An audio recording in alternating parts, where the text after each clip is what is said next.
अगहन मास की यह पावन कथा सुनने मात्र से जीवन की सारी गरीबी स्वयं मिट जाती है। दर्शक बंधु, क्या आपके जीवन में भी कभी ऐसा समय आया है जब लगता है कि दिन रात की कड़ी मेहनत के बाद भी घर में बरकत नहीं आ रही? जब पैसा आता तो है लेकिन पानी की तरह बह जाता है और अंत में हाथ खाली रह जाते हैं। क्या आपको भी लगता है कि निराशा और दुर्भाग्य ने आपके जीवन को चारों ओर से घेर लिया है और आप उस गरीबी से, उस तंगी से बाहर निकलने का हर संभव प्रयास करके थक चुके हैं? अगर आपके इन सभी सवालों का जवाब हां है, तो आज आप बिल्कुल सही जगह पर आए हैं। हमारे हिंदू धर्म और सनातन शास्त्रों में हर महीने का, हर तिथि का और हर व्रत का एक विशेष महत्व बताया गया है। लेकिन सभी महीनों में एक महीना ऐसा है जिसे स्वयं भगवान श्री कृष्ण ने महीनों में मैं मार्गशीर्ष हूं कहकर अपना ही स्वरूप बताया है। जी हां, हम बात कर रहे हैं पावन अघन मास की, जिसे मार्गशीर्ष का महीना भी कहते हैं। यह महीना भक्ति का, दान का, पुण्य का और अपने आराध्य को प्रसन्न करने का सबसे पवित्र और उत्तम समय माना जाता है। मान्यता है कि इस महीने में सच्ची श्रद्धा से किया गया एक छोटा सा काम भी हमें हजारों गुना होकर वापस मिलता है। लोग अक्सर अपने जीवन से दरिद्रता को, अपने कष्टों को और अपने दुखों को मिटाने के लिए बड़े बड़े यज्ञ करवाते हैं, महंगे अनुष्ठान करते हैं और ना जाने कहां कहां भटकते हैं। लेकिन वे यह नहीं जानते कि सच्ची भक्ति और अटूट विश्वास में इतनी शक्ति होती है कि वह मनुष्य की किस्मत को भी पलट सकती है। और जब भक्ति का यह भाव अघन के पवित्र महीने से जुड़ जाता है तो चमत्कार होना निश्चित है। आज हम आपके लिए इसी पवित्र अघन मास की महिमा से जुड़ी एक ऐसी अद्भुत और चमत्कारी कथा लेकर आए हैं। एक ऐसी पावन कथा जिसके बारे में स्वयं शास्त्रों में लिखा है कि इसे केवल सुनने मात्र से मनुष्य के जीवन पर पड़ा दुर्भाग्य का काला साया हमेशा के लिए हट जाता है। यह कहानी सिर्फ एक कहानी नहीं है, यह एक वरदान है। यह कहानी है उस सच्ची भक्ति की जिसने गरीबी को भी घुटने टेकने पर मजबूर कर दिया। यह कहानी है उस अटूट विश्वास की जिसने असंभव को भी संभव करके दिखा दिया। यदि आप भी अपने जीवन में आर्थिक तंगी से परेशान हैं, अगर आपके घर में सुख शांति की कमी है या आपको लगता है कि धन संपत्ति आपसे रूठ गई है, तो आज की इस कथा को पूरे ध्यान और पूरी श्रद्धा से अंत तक अवश्य सुनिएगा। क्या पता आपके जीवन की सभी समस्याओं का समाधान और आपकी गरीबी का अंत इसी एक कथा में छिपा हो। तो आइए अपने मन को पूरी तरह से पवित्र करके भगवान श्री हरि विष्णु और माता लक्ष्मी का ध्यान धर के अघन मास की इस परम कल्याणकारी कथा का श्रवण शुरू करते हैं, जो सुनने वाले के जीवन से हर प्रकार की गरीबी को मिटाने का सामर्थ्य रखती है। लेकिन दर्शक बंधु, कथा में आगे बढ़ने से पहले एक महत्वपूर्ण बात बता दूं कि गरुड़ पुराण में स्पष्ट लिखा है कि जब हम कोई कथा या शिक्षा बीच में छोड़ते हैं तो हम केवल शब्द नहीं छोड़ते, हम उस आशीर्वाद को अधूरा छोड़ देते हैं जो शायद ईश्वर ने खास हमारे लिए ही भेजा हो। इसलिए इस ज्ञान यज्ञ को अंत तक सुनकर ही सफल बनाएं। यदि आपका हृदय भी इस बात से सहमत है तो अपनी श्रद्धा को एक लाइक में बदलिए, चैनल इंस्पायर्ड टॉक्स को सब्सक्राइब करके इस आध्यात्मिक यात्रा में हमारे साथी बनिए और कमेंट में जय श्री कृष्ण लिखकर इस कथा के शुभारंभ का साक्षी बनिए। तो चलिए पूरे मन और पूरी श्रद्धा के साथ कथा के सागर में प्रवेश करते हैं। बहुत समय पहले की बात है, उत्तर भारत में सूर्यपुर नाम का एक बहुत ही विशाल और खुशहाल राज्य था। सूर्यपुर अपनी वैभवता, अपने विशाल महलों और अपनी न्यायप्रिय प्रजा के लिए जाना जाता था। वहां के राजा थे सूर्यभान। राजा सूर्यभान जितने वीर और पराक्रमी थे, उतने ही दयालु और धार्मिक भी थे। उनके राज में प्रजा हर तरह से सुखी थी। ना किसी को चोरी का डर था, ना ही अन्याय का। राजा सूर्यभान की 7 रानियां थीं और उनके 7 पुत्र थे। सभी राजकुमार गुणवान और अपने पिता की तरह ही वीर थे।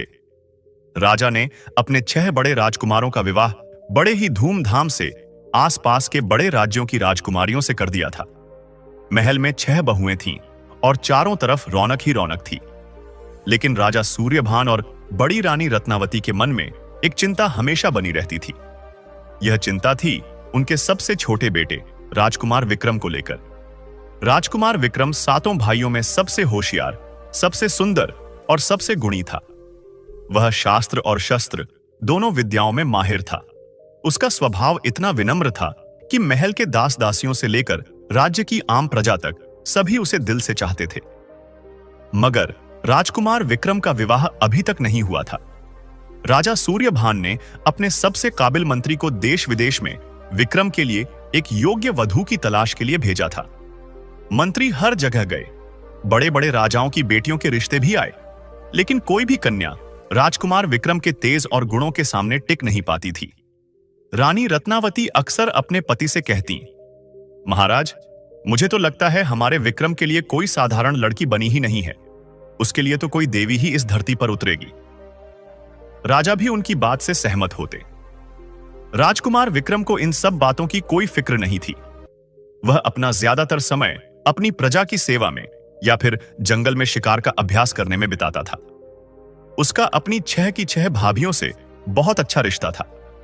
वह सभी को अपनी मां के समान ही आदर देता था।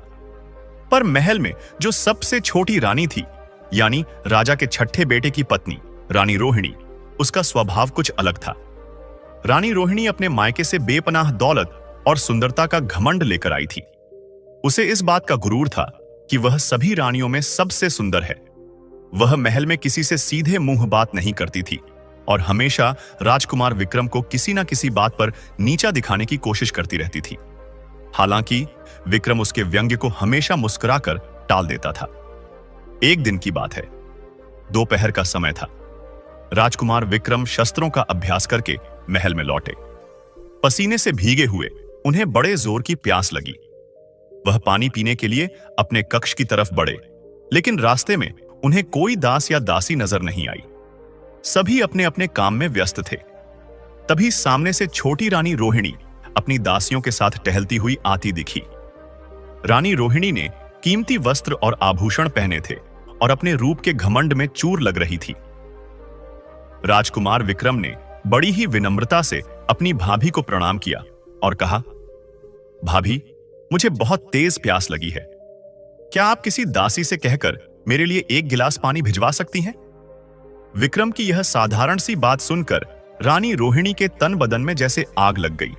उसने सोचा, महल में इतने नौकर चाकर हैं, फिर भी इस राजकुमार की हिम्मत कैसे हुई कि मुझसे पानी मंगवाए? यह मेरा अपमान है। वह व्यंग्य भरी मुस्कान के साथ बोली, देवर जी, आप इतने बड़े राजकुमार हैं, आपके लिए तो महल में हजारों दासियां हाजिर हैं, फिर भी आपने मुझसे पानी मंगवाने की हिम्मत की? विक्रम ने शांति से जवाब दिया, भाभी, आप गलत समझ रही हैं। मुझे कोई दासी दिखी नहीं और आप सामने दिख गई, इसलिए मैंने आपसे निवेदन किया। इसमें हिम्मत या अपमान की क्या बात है? रानी रोहिणी का घमंड और भड़क उठा। वह जोर से हंसी और ताना मारते हुए बोली, अरे छोटे राजकुमार, तुम मुझसे पानी मंगवा रहे हो? अगर तुम्हें अपनी सेवा ही करवानी है और तुम इतने ही काबिल हो तो जाओ, जाकर रानी पद्मिनी को ब्याह कर ले आओ, वही तुम्हारी सेवा करेगी। यह सुनते ही राजकुमार विक्रम ठिठक गए। उन्होंने आज तक यह नाम कभी नहीं सुना था। उन्हें रानी रोहिणी का ताना तो चुभा, लेकिन उससे ज्यादा उस नाम ने उन्हें अपनी तरफ खींच लिया। उन्होंने गंभीर होकर पूछा, रानी पद्मिनी? कौन है यह रानी पद्मिनी भाभी? मैंने तो आज तक इनका नाम नहीं सुना। विक्रम की अज्ञानता पर रानी रोहिणी और जोर से हंस पड़ी। उसे विक्रम का मजाक उड़ाने का एक और मौका मिल गया था। वह अपनी उंगलियों पर अपने कीमती हार को नचाते हुए बोली, अरे देवर जी, तुम क्या जानो, तुम तो बस इस सूर्यपुर के कुएं के मेंढक हो। रानी पद्मिनी। रानी पद्मिनी तो गंधर्वों के राजा चित्रसेन की बेटी है। वह शंखद्वीप पर रहती है, जहां हर किसी का पहुंचना नामुमकिन है। रानी रोहिणी ने अपनी आंखों में शरारत भरते हुए आगे कहा, कहते हैं कि उसकी सुंदरता के आगे तो अप्सराएं भी पानी भरती है। उसका तेज ऐसा है कि सूरज भी उसे देखकर शर्मा जाए। वह कोई साधारण लड़की नहीं है, वह तो देवलोक की परी है। वह तुम जैसे धरती के राजकुमारों के लिए नहीं बनी है। उसकी किस्मत तो किसी देवता के साथ लिखी है। समझे? अब जाओ और किसी दासी से पानी मांगो, मेरा समय बर्बाद मत करो। इतना कहकर रानी रोहिणी अपनी दासियों के साथ ठुमकती हुई वहां से चली गई। लेकिन राजकुमार विक्रम वहीं खड़े रह गए। उनके कानों में रानी रोहिणी के शब्द नहीं, बल्कि सिर्फ एक नाम गूंज रहा था, रानी पद्मिनी। भाभी का ताना उनके दिल में एक तीर की तरह चुभ गया था। उनका स्वाभिमान जाग उठा था। पसीने से भीगा उनका शरीर अब एक अजीब सी ऊर्जा से भर गया था। उनकी प्यास जैसे गायब हो गई थी। उन्होंने उसी पल मन ही मन एक दृढ़ निश्चय कर लिया। उन्होंने फैसला कर लिया कि वह अब सूर्यपुर में नहीं रुकेंगे। वह उस रानी पद्मिनी की खोज में निकलेंगे। या तो वह रानी पद्मिनी को ढूंढ निकालेंगे या फिर कभी वापस सूर्यपुर लौटकर नहीं आएंगे। राजकुमार विक्रम बिना पानी पिए सीधे अपने माता पिता राजा सूर्यभान और रानी रत्नावती के कक्ष में पहुंचे। उनके चेहरे पर एक अभूतपूर्व गंभीरता और दृढ़ संकल्प था, जिसे देखकर राजा और रानी दोनों चिंतित हो गए। उन्हें लगा कि शायद छोटी रानी के साथ जरूर कोई अनबन हुई है। राजा सूर्यभान और रानी रत्नावती अपने कक्ष में राज्य के कुछ जरूरी मामलों पर चर्चा कर रहे थे जब राजकुमार विक्रम ने प्रवेश किया। विक्रम के चेहरे पर इतनी गंभीरता थी कि दोनों उसे देखकर चौंक गए। रानी रत्नावती तुरंत अपनी जगह से उठ खड़ी हुई और चिंता भरे स्वर में बोली, क्या बात है बेटा, तुम इतने परेशान क्यों लग रहे हो? क्या किसी ने कुछ कहा? क्या छोटी रानी रोहिणी ने फिर कोई व्यंग्य किया? राजकुमार विक्रम ने अपने माता पिता के चरण छुए और फिर शांत लेकिन दृढ़ आवाज में कहा, माताजी, पिताजी, आज भाभी रोहिणी ने मुझे ताना मारते हुए एक ऐसी बात कही है जिसने मेरे जीवन को एक नई दिशा दे दी है। राजा सूर्यभान ने अपनी भौहें सिकोड़ ली। कैसी बात पुत्र, हमें साफ साफ बताओ। विक्रम ने पूरी घटना संक्षेप में बता दी। कैसे उन्हें प्यास लगी थी, कैसे उन्होंने छोटी रानी से पानी के लिए निवेदन किया और कैसे रानी ने घमंड में चूर होकर उन्हें गंधर्व राजा चित्रसेन की बेटी रानी पद्मिनी को ब्याह कर लाने का ताना दिया। यह सुनकर रानी रत्नावती की आंखों में क्रोध उतर आया। उस लड़की की इतनी हिम्मत, मैं अभी उसे बुलाकर। नहीं माताजी, विक्रम ने उन्हें बीच में ही रोक दिया। अब इस बात का कोई महत्व नहीं है कि भाभी ने क्या कहा। महत्व इस बात का है कि मैंने क्या निश्चय किया है। पिताजी, मैं आज ही, अभी ही रानी पद्मिनी की खोज में शंखद्वीप के लिए प्रस्थान करना चाहता हूं। यह सुनना था कि राजा सूर्यभान और रानी रत्नावती पर जैसे बिजली गिर पड़ी। राजा अपने सिंहासन से खड़ हो गए। विक्रम, तुम होश में तो हो? तुम जानते भी हो शंखद्वीप कहां है? वह कोई पास का गांव या राज्य नहीं है। हमने आज तक सिर्फ कथाओं में उसका जिक्र सुना है। कहते हैं वह 7 समुंदर पार गंधर्वों का द्वीप है, जहां कोई इंसान आज तक नहीं पहुंच पाया है। वहां जाना मौत को बुलावा देना है। रानी रत्नावती रोते हुए बोली, बेटा, एक साधारण ताने के लिए तुम अपनी जान जोखिम में डाल रहे हो। हम तुम्हारे लिए दुनिया की सबसे सुंदर राजकुमारी ढूंढ लाएंगे, पर तुम यह पागलपन मत करो। हम तुम्हारे बिना कैसे जिएंगे?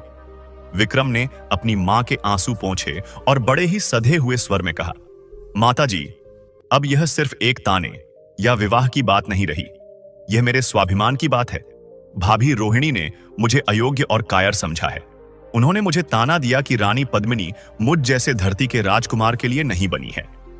अब मैं यह साबित करके रहूंगा कि एक क्षत्रिय राजकुमार अपनी लगन और हिम्मत से क्या कुछ हासिल नहीं कर सकता। उसने अपने पिता की ओर मुड़कर कहा, पिताजी, आपने ही मुझे सिखाया है कि एक क्षत्रिय के लिए उसका वचन और उसका सम्मान ही सब कुछ होता है। मैंने मन ही मन निश्चय कर लिया है कि या तो मैं रानी पद्मिनी को लेकर ही सूर्यपुर लौटूंगा या फिर इस कोशिश में अपने प्राण दे दूंगा। पर मैं बिना कोशिश किए हार मानकर इस महल में नहीं रह सकता। भाभी का वह ताना मुझे हर पल चुभता रहेगा। मुझे जाने की आज्ञा दीजिए। राजा सूर्यभान ने अपने बेटे की आंखों में देखा। वहां डर या संकोच का कोई भाव नहीं था। वहां सिर्फ एक अटल निश्चय था। राजा जानते थे कि विक्रम ने जो ठान लिया है उससे उसे कोई डिगा नहीं सकता। एक क्षत्रिय पिता ने अपने क्षत्रिय पुत्र के स्वाभिमान को समझा। उन्होंने एक गहरी सांस ली और कहा, पुत्र, तुम्हारा निश्चय अटल है तो मैं तुम्हें नहीं रोकूंगा, लेकिन यह यात्रा बहुत कठिन होगी। तुम अकेले जा रहे हो, इसलिए मैं तुम्हें अपनी सेना नहीं दे सकता, पर मैं तुम्हें अपना वह दिव्य खड्ग तलवार देता हूं जो हमें हमारे कुलदेवता से प्राप्त हुआ था। यह खड्ग हर संकट में तुम्हारी रक्षा करेगा। राजा सूर्यभान ने अपने खजाने से एक छोटी सी थैली मंगवाई जिसमें बेशकीमती हीरे जवाहरात और सोने की मोहरें थीं। इसे अपने पास रखो, यात्रा में इसकी जरूरत पड़ेगी। रानी रत्नावती ने रोते रोते अपने बेटे के माथे को चूमा और उसे आशीर्वाद दिया। जाओ बेटा, विजयी होकर लौटना। मेरा आशीर्वाद हमेशा तुम्हारे साथ है।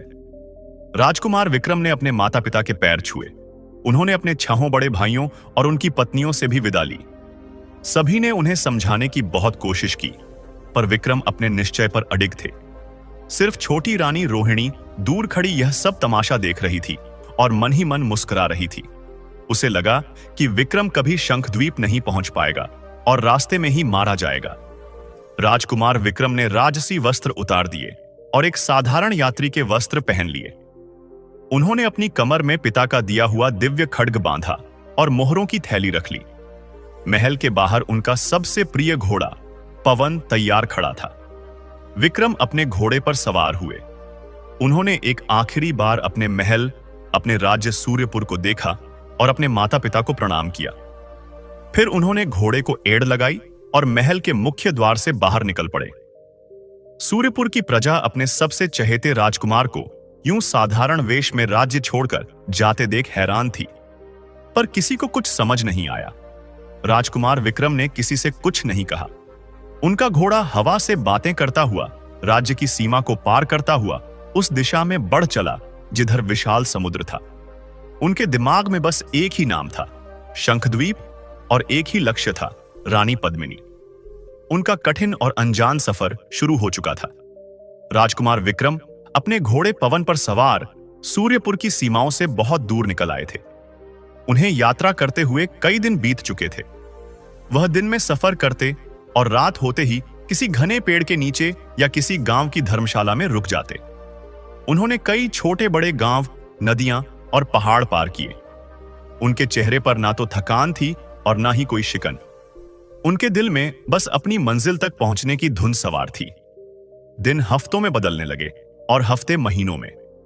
राजकुमार विक्रम का राजसी शरीर अब सफर की धूल और धूप से तप गया था। वह अब किसी राजकुमार से ज्यादा एक तपस्वी लग रहे थे।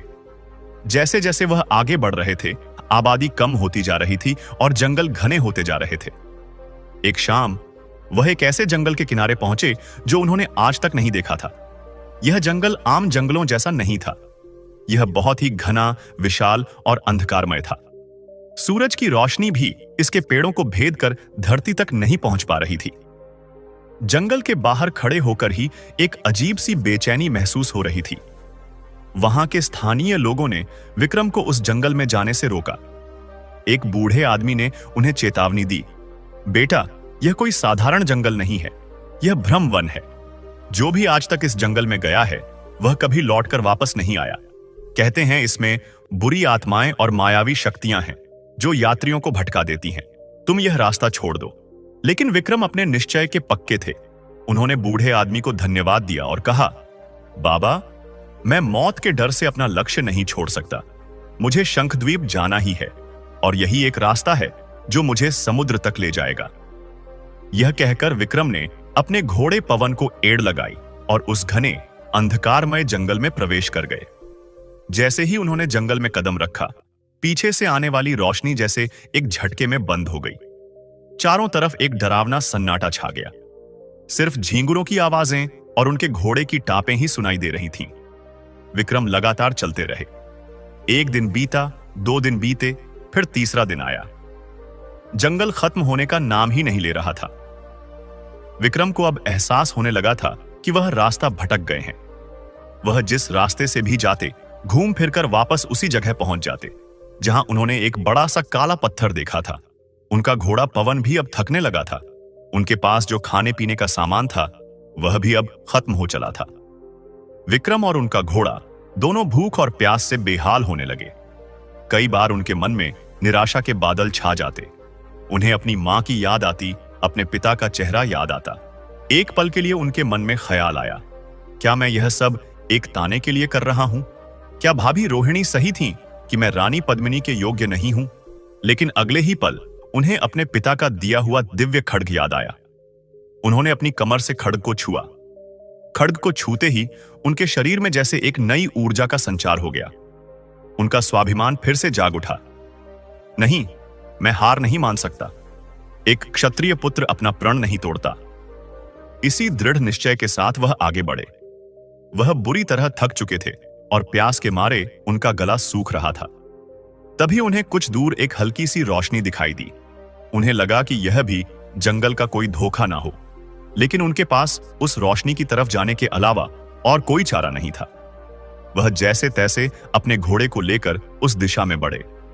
कुछ दूर चलने पर उन्हें पेड़ों के बीच एक छोटी सी कुटिया दिखाई दी।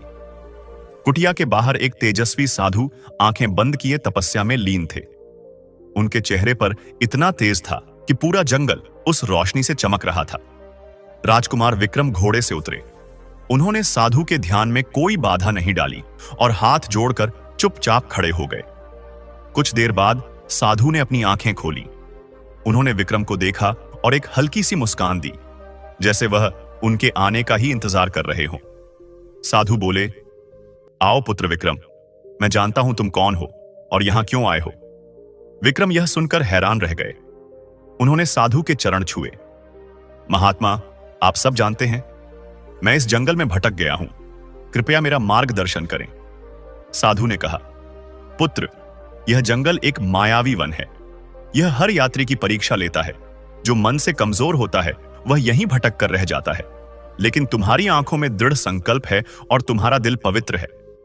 तुमने अपने स्वाभिमान के लिए यह कठिन यात्रा चुनी है। साधु ने विक्रम और उनके घोड़े को पानी पिलाया और खाने के लिए कंदमूल दिए। विक्रम को जैसे नया जीवन मिल गया। फिर साधु ने उन्हें एक छोटा सा शंख देते हुए कहा, पुत्र, इस जंगल से बाहर निकलने का रास्ता सीधा उत्तर दिशा में है, लेकिन यह जंगल तुम्हें बार बार भटकाएगा। तुम्हें डरावनी आवाजें सुनाई देंगी, तुम्हें तुम्हारे घर वाले पुकारते हुए सुनाई देंगे, पर तुम पीछे मुड़कर मत देखना। जब तुम्हें लगे कि तुम रास्ता भूल गए हो तो इस शंख को बजाना। इसकी ध्वनि हर भ्रम को तोड़ देगी। विक्रम ने साधु को प्रणाम किया, शंख अपनी कमर में बांधा और अपने घोड़े पर सवार हो गए। उन्होंने साधु के बताए रास्ते पर चलना शुरू कर दिया। जैसा साधु ने कहा था वैसा ही हुआ। विक्रम को रास्ते में कई डरावनी परछाइयां दिखीं। उन्हें अपनी मां की रोने की आवाज आई, बेटा विक्रम, लौट आओ। उन्हें रानी रोहिणी के हंसने की आवाज आई, हार गए ना राजकुमार। लेकिन विक्रम एक पल के लिए भी नहीं रुके। वह अपने पिता के खड्ग पर हाथ रखे सीधा उत्तर दिशा में चलते रहे। कई घंटों तक लगातार चलने के बाद आखिरकार पेड़ों की कतार खत्म हुई। घना अंधेरा छंट गया और सूरज की तेज रोशनी उनकी आंखों पर पड़ी। जंगल खत्म हो चुका था। विक्रम ने राहत की सांस ली, लेकिन जैसे ही उन्होंने सामने देखा, उनकी आंखें आश्चर्य से खुली की खुली रह गईं। उनके सामने जहां तक नजर जा रही थी, वहां तक सिर्फ पानी ही पानी था। विशाल, अथाह, गरजता हुआ समुद्र उनके सामने फैला हुआ था। उन्होंने जीवन में पहली बार समुद्र देखा था। शंखद्वीप इसी समुद्र के पार था। राजकुमार विक्रम उस विशाल, गरजते हुए समुद्र के किनारे खड़े थे। उन्होंने अपने जीवन में इतना पानी एक साथ कभी नहीं देखा था। लहरें जोर जोर से शोर करती हुई किनारों से टकरा रही थीं, मानो किसी अनजान यात्री को आगे बढ़ने से रोक रही हों। जहां तक नजर जाती, सिर्फ नीला पानी ही दिखाई देता था। शंखद्वीप का कहीं कोई नामो निशान नहीं था। उनका वफादार घोड़ा पवन समुद्र की गंध और उसकी भयंकर आवाज से घबरा रहा था। विक्रम ने उसे प्यार से सहलाया। वह जानते थे कि भ्रम वन पार करना जितना कठिन था, उससे 1000 गुना कठिन इस अथाह सागर को पार करना होगा। उनके घोड़े का सफर यहीं तक था। एक पल के लिए विक्रम के मन में गहरी निराशा छा गई। उन्होंने सोचा, मैं यह कैसे पार करूंगा? मेरे पास ना कोई नाव है, ना कोई जहाज। क्या मेरा सफर यहीं खत्म हो जाएगा? लेकिन अगले ही पल उनके कानों में रानी रोहिणी के ताने के शब्द गूंज उठे, जाओ, जाकर रानी पद्मिनी को ले आओ। यह याद आते ही उनका स्वाभिमान फिर जाग गया। उन्होंने निश्चय किया कि वह हिम्मत नहीं हारेंगे। कोई ना कोई रास्ता जरूर मिलेगा। उन्होंने अपने प्यारे घोड़े पवन के माथे को चूमा। मेरे मित्र, तुमने मेरा बहुत साथ दिया, लेकिन अब तुम्हें लौटना होगा। विक्रम ने घोड़े की लगाम खोल दी और उसे वापस जंगल की तरफ जाने का इशारा किया। पवन कुछ देर तक अपने मालिक को देखता रहा, फिर हिनहिनाता हुआ वापस मुड़ गया। विक्रम उसे तब तक देखते रहे जब तक वह आंखों से ओझल नहीं हो गया। अब राजकुमार अकेले थे। उन्होंने समुद्र के किनारे किनारे चलना शुरू कर दिया। वह एक ऐसी जगह की तलाश में थे जहां कोई गांव हो, कोई बंदरगाह हो या कोई मछुआरा मिल जाए जो उन्हें समुद्र पार करने में मदद कर सके। एक दिन बीता, फिर दूसरा, फिर तीसरा। विक्रम चलते रहे। धूप और समुद्री हवा से उनका शरीर और भी तप गया था। वह भूखे प्यासे थे, लेकिन उन्होंने चलना नहीं छोड़ा। आखिरकार चौथे दिन उन्हें दूर कुछ झोपड़ियां दिखाई दी। वह एक छोटा सा मछुआरों का गांव था। विक्रम ने हिम्मत जुटाई और उस गांव की तरफ बढ़े। गांव के लोग एक राजकुमार को इस हाल में देखकर हैरान रह गए। उनकी कमर पर लटकती दिव्य तलवार का तेज देखकर कुछ लोग डर भी गए। विक्रम ने गांव के मुखिया, जो एक बूढ़े और अनुभवी मछुआरे थे, उनके पास जाकर हाथ जोड़े। बाबा, मैं सूर्यपुर का राजकुमार विक्रम हूं, मुझे आपकी सहायता चाहिए। बूढ़े मछुआरे ने उन्हें ध्यान से देखा और कहा, राजकुमार, आप यहां इस वीरान तट पर क्या कर रहे हैं? हम आपकी क्या सहायता कर सकते हैं? विक्रम ने दृढ़ स्वर में कहा, मुझे यह समुद्र पार करके शंखद्वीप जाना है। शंखद्वीप का नाम सुनते ही वहां खड़े सभी मछुआरों के चेहरे का रंग उड़ गया। उनके चेहरों पर एक अजीब सा खौफ छा गया। बूढ़ा मछुआरा कांपते हुए बोला, शंखद्वीप? राजकुमार, आप यह किसका नाम ले रहे हैं? आप मौत के मुंह में क्यों जाना चाहते हैं? विक्रम ने कहा, बाबा, मैं अपना प्रण ले चुका हूं, मुझे वहां जाना ही होगा। क्या आप में से कोई मुझे वहां ले जा सकता है? मैं आपको मुंहमांगा इनाम दूंगा। यह कहकर विक्रम ने अपने पिता की दी हुई मोहरों और जवाहरात की थैली निकाली। उसे खोलकर बूढ़े मछुआरे के सामने रख दिया। बेशकीमती हीरों की चमक से मछुआरों की आंखें चौंधी आ गईं। इतना धन उन्होंने अपने पूरे जीवन में नहीं देखा था। लेकिन बूढ़े मछुआरे ने तुरंत अपनी आंखें फेर लीं और थैली को पीछे धकेल दिया। नहीं राजकुमार, यह धन हमारे किसी काम का नहीं, हमें अपनी जान प्यारी है, बूढ़े ने कहा। आज तक कोई भी शंखद्वीप जाकर वापस नहीं लौटा। यह समुद्र जैसा दिखता है वैसा है नहीं।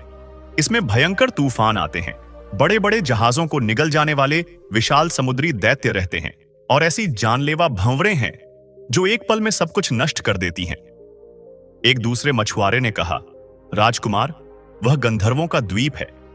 वहां हम जैसे साधारण इंसानों का जाना मना है। जो भी वहां जाने की कोशिश करता है, समुद्र उसे खुद सजा देता है। हम आपकी मदद नहीं कर सकते, आप लौट जाइए। सभी मछुआरों ने एक सुर में मना कर दिया। विक्रम की सारी उम्मीदें टूटती नजर आ रही थीं। उन्होंने इतनी बड़ी थैली उठाई और निराश होकर वहां से लौटने लगे। उन्होंने सोचा कि शायद उन्हें खुद ही एक नाव बनानी होगी और अकेले ही इस सफर पर निकलना होगा, भले ही उसमें उनकी जान क्यों ना चली जाए। वह कुछ ही दूर गए थे कि पीछे से एक कांपती हुई आवाज आई। रुको बेटा, विक्रम ने मुड़कर देखा। वह बूढ़े मुखिया मछुआरे की पत्नी थी, एक बहुत ही दयालु दिखने वाली बूढ़ी औरत। वह धीरे धीरे चलकर विक्रम के पास आई और बोली, बेटा, तुम्हारा संकल्प देखकर लगता है कि तुम साधारण मनुष्य नहीं हो। मेरे पति और यह गांव वाले तुम्हारी मदद नहीं कर सकते, क्योंकि यह सच है कि यहां से शंखद्वीप जाना नामुमकिन है। विक्रम की आंखें फिर से निराशा से भर गईं। बूढ़ी औरत बोली, लेकिन एक रास्ता है। विक्रम ने चौंक कर पूछा, क्या रास्ता मां? बूढ़ी औरत ने उत्तर दिशा की तरफ इशारा करते हुए कहा, यहां से 2 दिन की दूरी पर, इस तट के आखिरी छोर पर, एक ऊंचे काले पहाड़ के नीचे एक गुफा है। उस गुफा में एक बहुत ही बूढ़ा और मायावी नाविक रहता है, जिसका नाम है जलसेन। जलसेन? विक्रम ने पूछा। हां बेटा, कोई नहीं जानता वह कितने सालों से वहां है। कहते हैं वह इस समुद्र का हर राज जानता है। वह आम इंसानों से बात नहीं करता। वह बहुत ही गुस्सैल और अजीब है। कई सालों में उसने सिर्फ 1 या 2 बार ही किसी की मदद की है। अगर तुम उसे प्रसन्न कर पाए तो शायद वही तुम्हें शंखद्वीप तक पहुंचा सकता है। उसके अलावा इस धरती पर कोई और यह काम नहीं कर सकता। विक्रम की आंखों में एक नई चमक आ गई। उन्हें एक आखिरी उम्मीद की किरण दिखाई दी थी। उन्होंने बूढ़ी मां के पैर छुए। धन्यवाद मां, आपने मुझे नया जीवन दिया है। मैं अभी उस जलसेन नाविक की खोज में जाता हूं। विक्रम ने बिना एक पल गंवाए उस दिशा में चलना शुरू कर दिया जिधर बूढ़ी मां ने इशारा किया था। वह अब एक नई चुनौती के लिए तैयार थे। राजकुमार विक्रम के पास अब एक नई आशा, एक नई मंजिल थी। बूढ़ी मां के बताए रास्ते पर वह बिना रुके बिना थके चलते रहे। समुद्र का किनारा अब और भी सुनसान और डरावना होता जा रहा था। रेत की जगह अब बड़ी बड़ी नुकीली चट्टानें थीं, जिनसे लहरें टकराकर भयंकर शोर कर रही थीं। विक्रम भूखे प्यासे थे, लेकिन उनका ध्यान सिर्फ उस काले पहाड़ पर था। 2 दिनों तक लगातार चलने के बाद आखिरकार उन्हें दूर एक विशालकाय काला पहाड़ दिखाई दिया। वह पहाड़ ऐसा लग रहा था मानो उसे समुद्र के सीने से चीरकर निकाला गया हो। वह बाकी जमीन से बिल्कुल अलग, अकेला खड़ा था। जैसे जैसे विक्रम पास पहुंचे, उन्हें उस पहाड़ के नीचे पानी के ठीक पास एक बड़ी गुफा का मुंह दिखाई दिया। गुफा का मुहाना अंधेरे से भरा था। समुद्र की लहरें बड़े जोर से गुफा के अंदर तक जाती और फिर एक गूंजती हुई आवाज के साथ बाहर आती। ऐसा लगता था जैसे कोई दैत्य सांस ले रहा हो। एक पल के लिए विक्रम ठिठके, लेकिन उन्हें अपना प्रण याद आया। उन्होंने अपनी कमर पर बंधी दिव्य खड्ग तलवार को कसकर पकड़ लिया। उसके स्पर्श मात्र से उनकी सारी घबराहट दूर हो गई। वह गहरी सांस लेकर गुफा के उस अंधेरे मुंह में प्रवेश कर गए। अंदर बहुत अंधेरा था। सिर्फ समुद्र की लहरों की गूंज थी और टपकते हुए पानी की आवाजें। गुफा में अजीब सी समुद्री सीलन की गंध भरी हुई थी। कोई है? विक्रम की आवाज गुफा में गूंज उठी। मेरा नाम विक्रम है। मैं सूर्यपुर का राजकुमार हूं। क्या यहां कोई जलसेन नाम का नाविक है? उनकी आवाज गूंज कर वापस लौट आई। कुछ देर तक सन्नाटा छाया रहा। विक्रम को लगा कि शायद यहां कोई नहीं है। वह निराश होकर जैसे ही वापस मुड़ने लगे, गुफा के और भी गहरे अंधेरे से एक खुरदरी और भारी आवाज आई। क्यों आए हो यहां राजकुमार? क्या तुम्हें अपनी जान प्यारी नहीं है? विक्रम ने मुड़कर देखा। अंधेरे में से 2 आंखें चमक रही थीं। धीरे धीरे एक परछाई उभरी। वह एक बहुत ही बूढ़ा आदमी था, जिसकी दाढ़ी इतनी लंबी थी कि जमीन को छू रही थी। उसकी दाढ़ी और बालों में समुद्री घास और सीपियां उलझी हुई थीं। उसकी त्वचा किसी चट्टान की तरह खुरदरी और सख्त लग रही थी। वह कोई साधारण इंसान नहीं लग रहा था, बल्कि वह खुद उस समुद्र का ही एक हिस्सा लग रहा था। विक्रम समझ गए कि यही जलसेन है। विक्रम ने हाथ जोड़कर कहा, महात्मा जलसेन, मैंने आपके बारे में बहुत सुना है। मैं एक बड़े ही जरूरी काम से आया हूं। मुझे शंखद्वीप जाना है। शंखद्वीप का नाम सुनते ही जलसेन जोर जोर से हंसा। उसकी हंसी भी लहरों की गर्जना जैसी थी। शंखद्वीप? वह हंसा। फिर वही जिद। मुझसे पहले यहां कितने राजा, महाराजा और राजकुमार आए, सबने यही कहा। वे सब सोने चांदी के ढेर लेकर आए थे, पर जानते हो उनका क्या हुआ? विक्रम चुपचाप खड़े रहे। जलसेन ने अपनी चमकदार आंखों से विक्रम को घूरते हुए कहा, समुद्र ने उन सबको निगल लिया, उनके सोने चांदी समेत। यह समुद्र किसी को वहां जाने नहीं देता और मैं मौत का सौदा नहीं करता। लौट जाओ राजकुमार, तुम अभी जवान हो, अपनी जिंदगी यूं ही बर्बाद मत करो। विक्रम अपनी जगह से 1 इंच भी नहीं हिले। उन्होंने दृढ़ आवाज में कहा, नाविक, मैं यहां वापस लौटने के लिए नहीं आया हूं। यह मेरे लिए सिर्फ एक यात्रा नहीं है, यह मेरे स्वाभिमान और मेरे प्रण का सवाल है। मैं आपको धन दौलत नहीं दे सकता, क्योंकि वह इस समुद्र के आगे बेकार है, लेकिन मैं अपना निश्चय दे सकता हूं। जलसेन ने विक्रम को ऊपर से नीचे तक देखा। उसकी नजर विक्रम की कमर पर बंधी दिव्य खड्ग और उस शंख पर पड़ी जो साधु ने दिया था। जलसेन की आंखों में एक पल के लिए चमक आई। हूं, तो तुम भ्रमवन के उस पार से भी होकर आए हो। तुम्हारे पास उस तपस्वी का शंख और सूर्यवंशियों का दिव्य खड्ग भी है। तुम कोई साधारण यात्री नहीं लगते।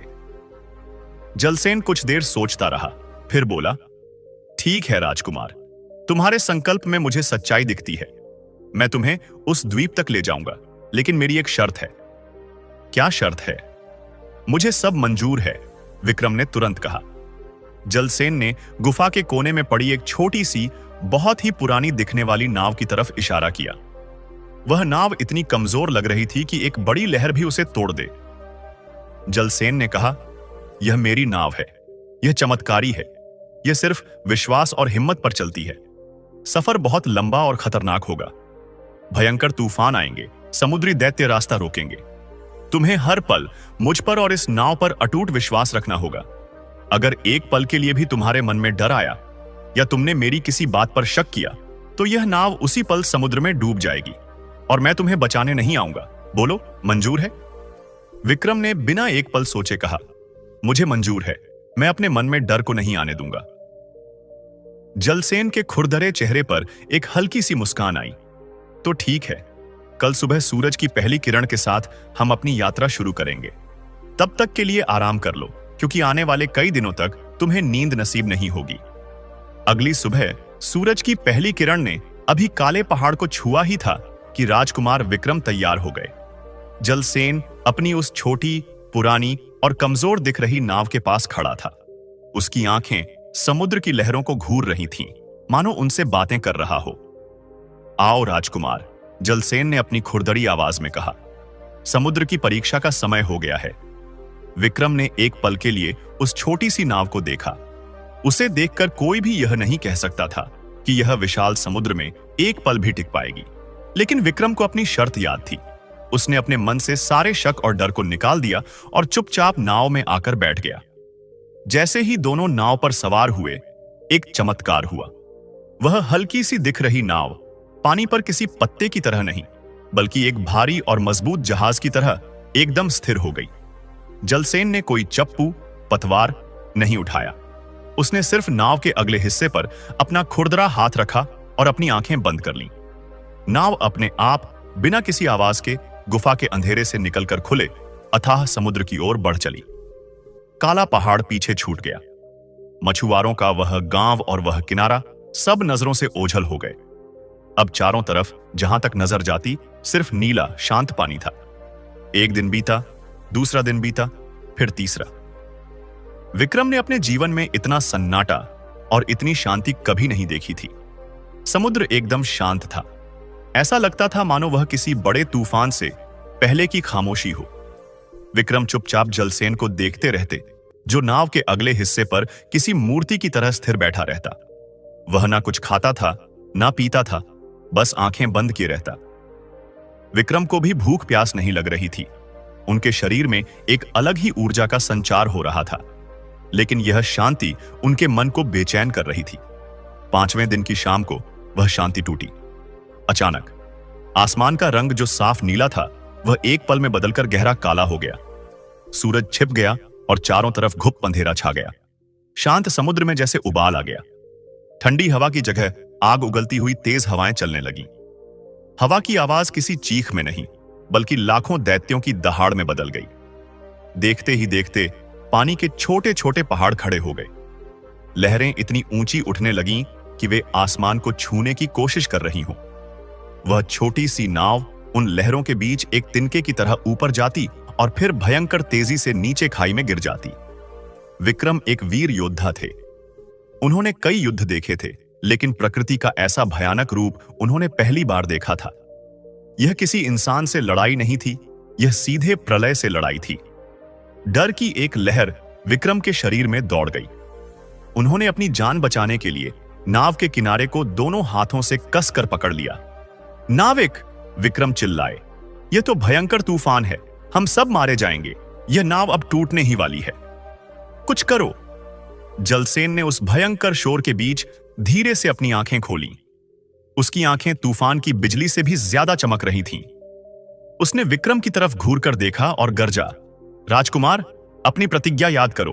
तुम्हें मुझ पर और इस नाव पर विश्वास करना था, पर तुम डर गए। जलसेन ने नाव के किनारे की तरफ इशारा किया। देखो, विक्रम ने उस जगह देखा जहां उसने नाव को कसकर पकड़ा हुआ था। वह यह देखकर सन्न रह गए कि ठीक उसी जगह पर जहां उनके डर भरे हाथ थे, नाव में एक छोटा सा छेद हो गया था और समुद्र का पानी तेजी से अंदर भर रहा था। यह नाव तूफान से नहीं टूट सकती। जलसेन की आवाज विक्रम के कानों में पड़ी। यह सिर्फ शक और डर से टूटती है।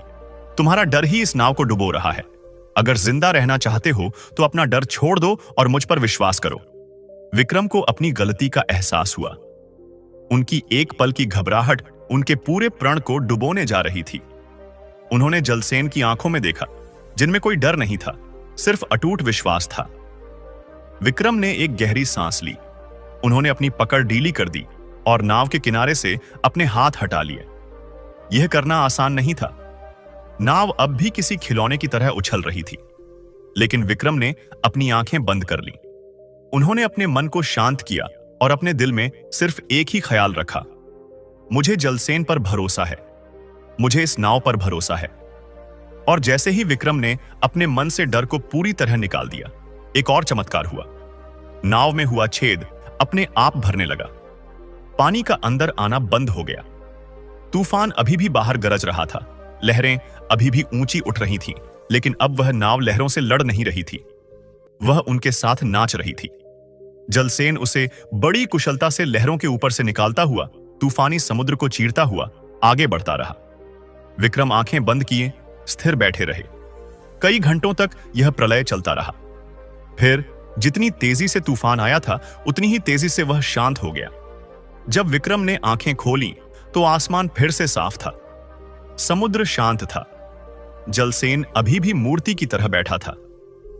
यह पहली परीक्षा थी राजकुमार, जलसेन ने बिना मुड़े कहा। तुमने अपने डर पर काबू पा लिया, लेकिन आगे का रास्ता इससे भी ज्यादा कठिन है।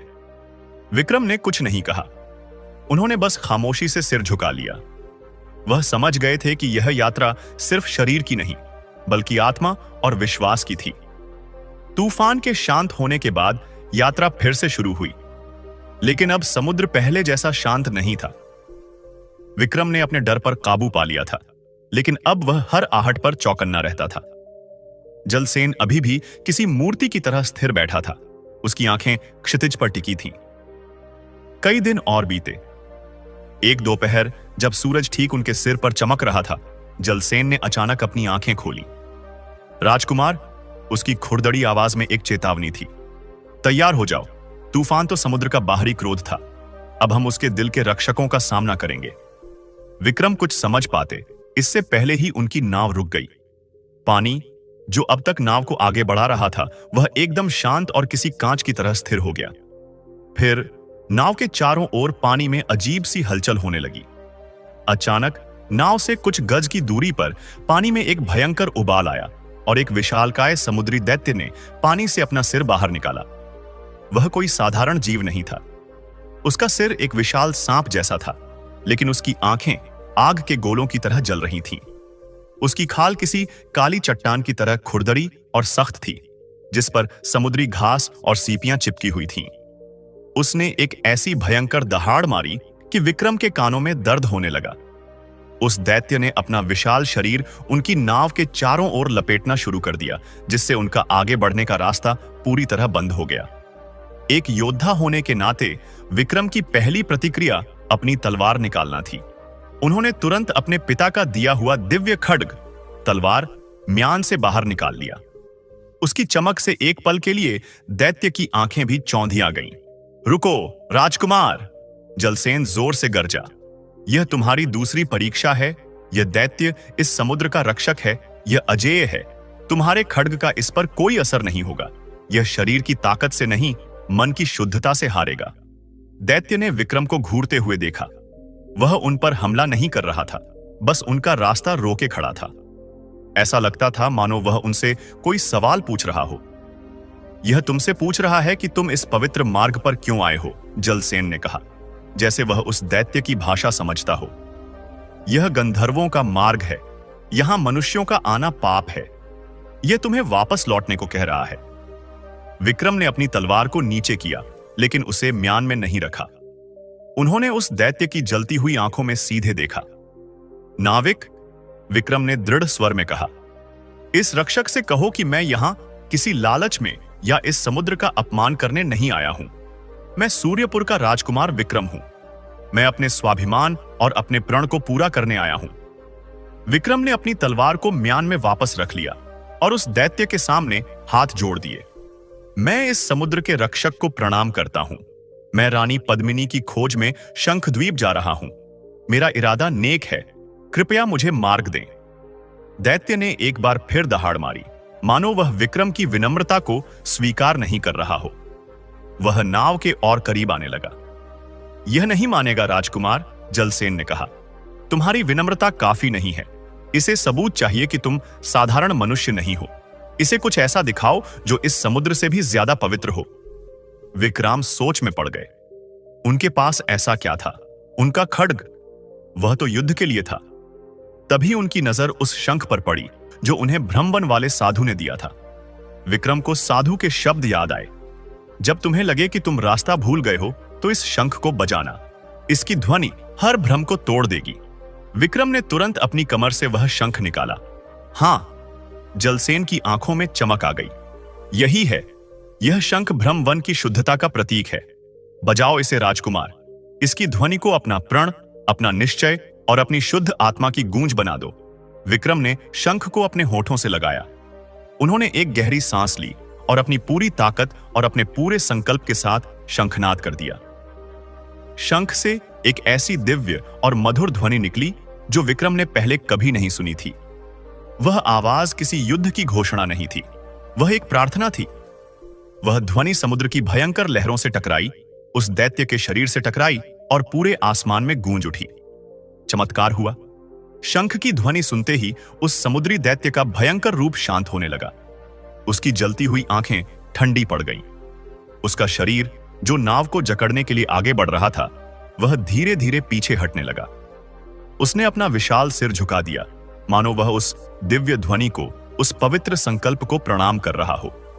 दैत्य ने विक्रम को एक आखिरी बार देखा। इस बार उसकी आंखों में क्रोध नहीं, बल्कि सम्मान का भाव था। और फिर बहुत धीरे से वह विशाल दैत्य समुद्र की गहराइयों में वापस डूब गया। पानी फिर से शांत हो गया और उनका रास्ता पूरी तरह खुल गया। विक्रम ने शंख को नीचे किया। वह हाँफ रहे थे, लेकिन उनके चेहरे पर एक अभूतपूर्व शांति थी। जलसेन के खुरदरे चेहरे पर पहली बार एक सच्ची मुस्कान आई। तुमने कर दिखाया राजकुमार विक्रम, तुमने तूफान के डर को जीता और अब तुमने समुद्र के रक्षक का सम्मान भी जीत लिया है। तुमने साबित कर दिया कि तुम्हारा संकल्प सच्चा है। जलसेन ने नाव के अगले हिस्से पर हाथ रखा। नाव एक बार फिर अपने आप आगे बढ़ चली। अब हमें कोई नहीं रोक सकता, जलसेन ने कहा। अपनी आंखें खुली रखो, तुम्हारी मंजिल, तुम्हारा शंखद्वीप सामने है। विक्रम ने सामने देखा। दूर क्षितिज पर, जहां आसमान और समुद्र मिलते थे, वहां एक सुनहरी धुंध छाई हुई थी और उस धुंध के बीच में मोतियों की तरह चमकता हुआ एक द्वीप दिखाई दे रहा था। वह जमीन पर नहीं, बल्कि बादलों के बीच तैरता हुआ लग रहा था। जलसेन की नाव उस सुनहरी धुंध को चीरती हुई आगे बढ़ी। जैसे जैसे वे करीब पहुंचे, विक्रम की आंखें आश्चर्य से खुली रह गईं। शंखद्वीप किसी इंसानी राज्य जैसा नहीं था। यह सचमुच बादलों पर तैरता हुआ एक द्वीप था। वहां के महल सोने और स्फटिक के बने हुए थे, जिनसे रोशनी टकराकर इंद्रधनुष के रंग बिखेर रही थी। हवा में एक अद्भुत संगीत घुला हुआ था और फूलों की ऐसी मीठी सुगंध थी जो धरती पर नहीं मिलती। यह गंधर्वों का दिव्य लोक था। नाव एक चमकीले घाट पर आकर रुकी। जलसेन ने अपनी आंखें खोली। उसके खुरदरे चेहरे पर संतोष का भाव था। राजकुमार विक्रम, उसने अपनी भारी आवाज में कहा, मेरा काम तुम्हें तुम्हारी मंजिल तक पहुंचाना था, जो मैंने पूरा किया। मैंने समुद्र में कई यात्रियों को घमंड में डूबते देखा है, पर तुम पहले हो जिसने अपने संकल्प और विनम्रता से समुद्र को जीता है। आगे का मार्ग तुम्हें स्वयं तय करना है। जाओ, तुम्हारी विजय निश्चित है। विक्रम ने उस मायावी नाविक को हाथ जोड़कर प्रणाम किया। महात्मा जलसेन, आपका यह उपकार मैं जीवन भर नहीं भूलूंगा। जलसेन ने बस सिर हिलाया और विक्रम के नाव से उतरते ही वह अपनी नाव सहित पलक झपकते ही उस सुनहरी धुंध में वापस विलीन हो गया। राजकुमार विक्रम ने उस दिव्य द्वीप पर कदम रखा। वहां के रक्षक भी गंधर्व थे, जो हवा में उड़ सकते थे। वे पंखों वाले तेजस्वी योद्धा थे। एक साधारण मनुष्य को अपने लोक में देखकर वे हैरान रह गए। वे विक्रम को सम्मानपूर्वक लेकिन घेरे में लेकर गंधर्वों के राजा चित्रसेन के दरबार में ले गए। राजा चित्रसेन अपने भव्य सिंहासन पर विराजमान थे। उनका तेज किसी सूर्य से कम नहीं था। हे मनुष्य! राजा चित्रसेन की आवाज पूरे दरबार में गूंज उठी। तुम कौन हो और इस अभेद्य शंखद्वीप पर, जहां परिंदा भी पर नहीं मार सकता, वहां तक पहुंचने का साहस तुमने कैसे किया? राजकुमार विक्रम ने बिना किसी डर या संकोच के अपना सिर झुकाया। हे गंधर्वराज, मैं सूर्यपुर का राजकुमार विक्रम हूं। मैं यहां एक भिक्षुक बनकर नहीं, बल्कि एक प्रण को पूरा करने आया हूं। विक्रम ने दरबार के बीच खड़े होकर बिना कुछ छिपाए अपनी पूरी कहानी सुनाई। कैसे उसकी भाभी रानी रोहिणी ने उसे ताना दिया था और कैसे उसने उस ताने को अपने स्वाभिमान की चुनौती मान लिया। उसने ब्रह्मवन, साधु और समुद्र के भयंकर तूफान और दैत्य से हुई अपनी परीक्षा के बारे में सब सच सच बता दिया। पूरा दरबार शांत होकर उसकी कहानी सुनता रहा। जब विक्रम ने अपनी बात समाप्त की तो राजा चित्रसेन अपने सिंहासन से उठ खड़े हुए। वह विक्रम के संकल्प और उनकी सच्चाई से बहुत प्रभावित हुए। राजकुमार विक्रम, उन्होंने कहा, आज तक कई राजाओं ने मेरी पुत्री का हाथ मांगा, पर वे सब धन और शक्ति के लालच में आए थे। तुम पहले मनुष्य हो जो अपने स्वाभिमान के लिए यहां तक पहुंचे हो। तुमने वह कर दिखाया है जो आज तक कोई नहीं कर पाया। तुमने समुद्र की हर परीक्षा को पार किया है। तुम मेरी पुत्री के योग्य हो। राजा चित्रसेन ने अपनी पुत्री रानी पद्मिनी को दरबार में बुलाने का आदेश दिया और तब रानी पद्मिनी उस सभा में आई। विक्रम उन्हें देखते ही रह गए। रानी रोहिणी ने उनकी सुंदरता का जो वर्णन किया था वह अधूरा था। पद्मिनी के रूप में घमंड नहीं, बल्कि एक दिव्य शांति और तेज था। उनकी आंखें करुणा से भरी थीं। उन्हें देखकर ही मन पवित्र हो जाता था। रानी पद्मिनी ने भी राजकुमार विक्रम को देखा, जिनकी आंखों में हफ्तों की थकान नहीं, बल्कि अपना प्रण पूरा करने का संतोष चमक रहा था। गंधर्व राजा चित्रसेन ने बड़े ही धूमधाम से और पूरे सम्मान के साथ अपनी पुत्री रानी पद्मिनी का विवाह राजकुमार विक्रम से कर दिया। कुछ दिनों बाद विक्रम ने अपने ससुर से विदा ली। राजा चित्रसेन ने उन्हें विदाई में बहुत सा दिव्य धन और अपनी पुत्री की रक्षा के लिए मायावी शस्त्र दिए। उन्होंने दोनों को एक उड़ने वाले रथ पर बिठाया जो उन्हें सीधे सूर्यपुर ले जाने वाला था। कई हफ्तों और महीनों बाद जब सूर्यपुर के लोगों ने आसमान में एक चमकते हुए रथ को नीचे उतरते देखा तो वे हैरान रह गए। जब रथ महल के आंगन में उतरा और उसमें से राजकुमार विक्रम और उनके साथ एक दिव्य स्त्री रानी पद्मिनी उतरे तो पूरे राज्य में जैसे जान आ गई। राजा सूर्यभान और रानी रत्नावती अपने खोए हुए बेटे को वापस पाकर रो पड़े। उनकी खुशी का ठिकाना ना रहा। पूरे महल में जश्न शुरू हो गया। विक्रम की सभी भाभियां अपनी नई देवरानी, जो साक्षात देवी लग रही थीं, उसकी आरती उतारने के लिए थाल सजाकर लाईं। उस भीड़ में छोटी रानी रोहिणी भी खड़ी थी। जब राजकुमार विक्रम और रानी पद्मिनी उसके सामने पहुंचे तो रानी रोहिणी की नजरें शर्म से झुक गईं। जिस देवर को उसने ताना मारकर मौत के मुंह में भेज दिया था, वह आज असंभव को संभव करके साक्षात गंधर्व कुमारी को ब्याह कर ले आया था। उसका घमंड, उसकी सुंदरता, सब कुछ रानी पद्मिनी के तेज के सामने फीका पड़ गया था। वह शर्म से कांप रही थी। राजकुमार विक्रम उसकी हालत समझ गए। वह चाहते तो पूरी सभा के सामने उसे जलील कर सकते थे और अपने अपमान का बदला ले सकते थे, लेकिन विक्रम ने ऐसा नहीं किया। वह बस अपनी पत्नी पद्मिनी की ओर देखकर मुस्कुराए। उनका यह प्रण अब पूरा हो चुका था। उन्होंने रानी रोहिणी को चुपचाप प्रणाम किया, मानो कुछ हुआ ही ना हो। विक्रम की यह खामोशी और उनकी जीत रानी रोहिणी के लिए किसी भी सजा से बड़ी थी। उसका घमंड हमेशा के लिए टूट चुका था। दर्शक बंधु, अभी यह कथा यही खत्म नहीं होती। अभी हम ये भी जानेंगे कि अघन मास की यह पावन कथा सुनने मात्र से जीवन की सारी गरीबी स्वयं मिट जाती है। दर्शक बंधु, प्राचीन काल की बात है। नर्मदा नदी के किनारे बसे एक छोटे से गांव का नाम था हरिपुर। गांव तो बड़ा सुंदर था, लेकिन उस गांव में एक ब्राह्मण परिवार रहता था जो अत्यंत ही गरीबी में अपना जीवन व्यतीत कर रहा था। ब्राह्मण का नाम धर्मदास था और उसकी पत्नी का नाम सुशीला। धर्मदास बड़ा ही नेक और धर्मपरायण इंसान था। वह प्रतिदिन भगवान का भजन पूजन करता, लेकिन विधाता का लेख कुछ ऐसा था कि वह चाहे कितनी भी कड़ी मेहनत कर ले, उसके घर में दरिद्रता का वास बना ही रहता। कई कई दिन तो ऐसे बीत जाते जब उनके घर में चूल्हा तक नहीं जलता था। धर्मदास और सुशीला दोनों पति पत्नी पानी पीकर ही भगवान का नाम लेते और सो जाते। अपनी ऐसी दुर्दशा देखकर धर्मदास कभी कभी निराश हो जाता, लेकिन पत्नी सुशीला का भगवान पर अटूट विश्वास था। वह हमेशा कहती, स्वामी आप चिंता ना करें, जिस भगवान ने हमें इस धरती पर भेजा है वह हमारी सुध भी अवश्य लेंगे। बस आप अपनी भक्ति और अपना धर्म मत छोड़िएगा। समय बीतता रहा। एक दिन भोर के समय जब सुशीला नदी से जल भरकर लौट रही थी, तभी उसकी नजर गांव के बाहर एक बड़े पीपल के पेड़ पर पड़ी।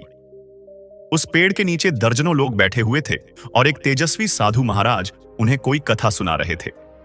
सुशीला के कानों में साधु महाराज के कुछ शब्द पड़े। वह कह रहे थे, बंधुओं, यह जो महीना चल रहा है, यह कोई साधारण महीना नहीं है। यह तो स्वयं भगवान श्री कृष्ण का स्वरूप पवित्र अघन मास है। इस महीने में जो कोई भी सच्चे मन से केवल भगवान की कथा का श्रवण भी कर लेता है, उसके 7 जन्मों की गरीबी मिट जाती है। यह सुनते ही सुशीला वहीं रुक गई। उसके मन में एक आशा की किरण जागी। वह भीड़ में एक किनारे खड़ी हो गई और बड़ी श्रद्धा से उस कथा को सुनने लगी। साधु महाराज अघन मास की महिमा का बखान कर रहे थे। इस महीने में वे बोले, आपको बड़े बड़े यज्ञ या महंगे दान करने की आवश्यकता नहीं है। यदि आप घोर गरीबी से त्रस्त हैं, तो बस एक नियम बना लें। प्रतिदिन सूर्योदय से पहले उठें, स्नान करके अपने घर के मंदिर में एक घी का दीपक जलाएं, भगवान विष्णु और माता लक्ष्मी को प्रणाम करें, और आपके पास जो कुछ भी हो, चाहे वह एक तुलसी का पत्ता या मिश्री का एक दाना ही क्यों ना हो, उन्हें भोग लगाएं। और सबसे महत्वपूर्ण, इस पूरे महीने प्रतिदिन भगवान के नाम का कीर्तन करें और उनकी कथा सुनें। कथा समाप्त होने के बाद सभी लोग चले गए। सुशीला ने हिम्मत करके साधु महाराज के चरण पकड़ लिए। उसकी आंखों से आंसू बह रहे थे। क्या हुआ पुत्री? साधु ने पूछा। सुशीला ने रोते हुए अपने घर की पूरी व्यथा, अपनी गरीबी की पूरी कहानी उन महात्मा को सुना दी। साधु महाराज मुस्कुराए। उन्होंने कहा, पुत्री, तुम सही समय पर यहां आई हो।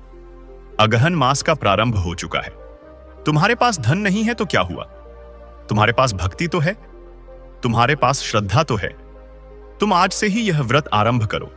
तुम्हारे पास घी ना हो तो तिल के तेल का दीपक जलाओ। तुम्हारे पास मिश्री ना हो तो केवल साफ जल और तुलसी दल ही भगवान को अर्पित करो, लेकिन पूरे विश्वास के साथ हर दिन उनकी कथा का श्रवण करो। यह महीना समाप्त होने से पहले स्वयं माता लक्ष्मी तुम्हारे घर का द्वार खटखटाएंगी। सुशीला को लगा मानो उसे कुबेर का खजाना मिल गया हो। वह वापस अपने घर आई और अपने पति धर्मदास को पूरी बात बताई। धर्मदास भी यह सुनकर प्रसन्न हुआ। दोनों पति पत्नी ने मिलकर संकल्प लिया कि वे इस अघन मास में पूरी श्रद्धा से भगवान का पूजन और कथा श्रवण करेंगे। अगले ही दिन से सुशीला ब्रह्म मुहूर्त में उठती, नदी में स्नान करती, अपनी टूटी फूटी झोपड़ी को गोबर से लीपती। उसके पास दीपक के लिए ना घी था ना तेल। वह जंगल से सूखी लकड़ियां लाती, चूल्हा जलाती और उसी के प्रकाश को दीपक मानकर भगवान के आगे रख देती। उसके पास भोग के लिए कुछ नहीं था। वह एक साफ लोटे में नर्मदा का पवित्र जल भरती और उसमें एक तुलसी का पत्ता डालकर आंखें बंद करके भगवान विष्णु का ध्यान करती। इसके बाद दोनों पति पत्नी हर दिन उस साधु महाराज के पास जाते और घंटों बैठकर अघन मास की पवित्र कथाओं का श्रवण करते।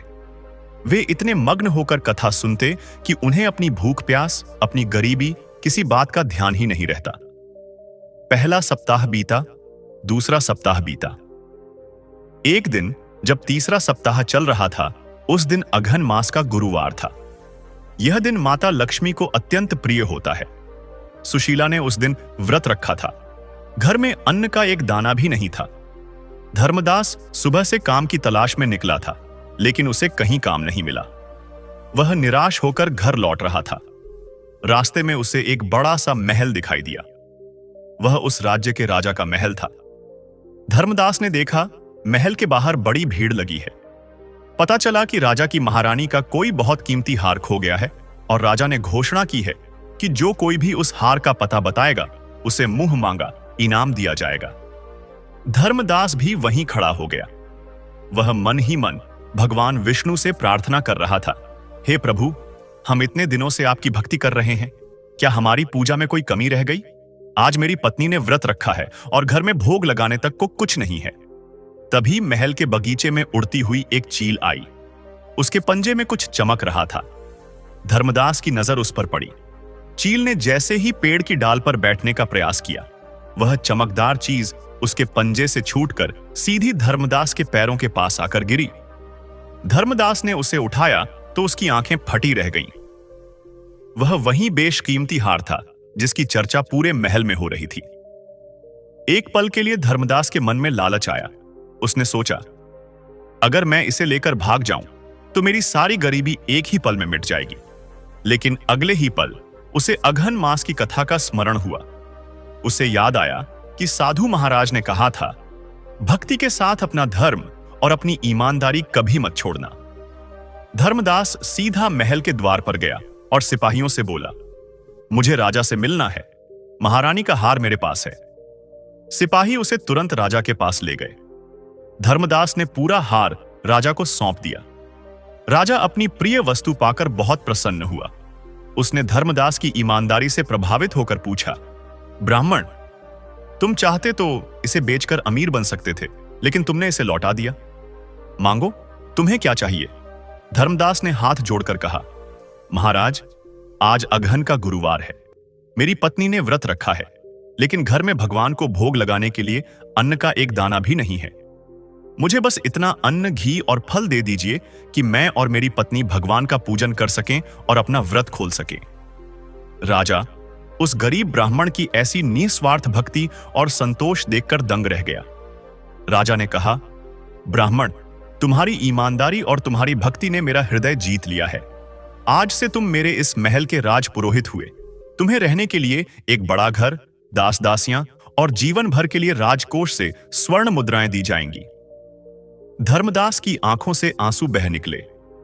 वह धन्यवाद महाराज भी नहीं बोल पाया। वह दौड़ता हुआ उन मुद्राओं और ढेर सारे अन्न फलों को लेकर अपनी झोपड़ी में पहुंचा। सुशीला ने जब यह सब देखा और पूरी बात सुनी तो वह भगवान की महिमा के आगे नतमस्तक हो गई। दोनों पति पत्नी ने उस दिन बड़े धूमधाम से माता लक्ष्मी और श्री हरि विष्णु का पूजन किया। 56 भोग बनाए और पहले उन साधु महाराज को भोजन कराया और फिर पूरे गांव के गरीबों को भोजन कराया। जिस महीने की शुरुआत में वे पानी पीकर सो रहे थे, उसी महीने के अंत तक वे इतने बड़े राज्य के राजपुरोहित बन चुके थे।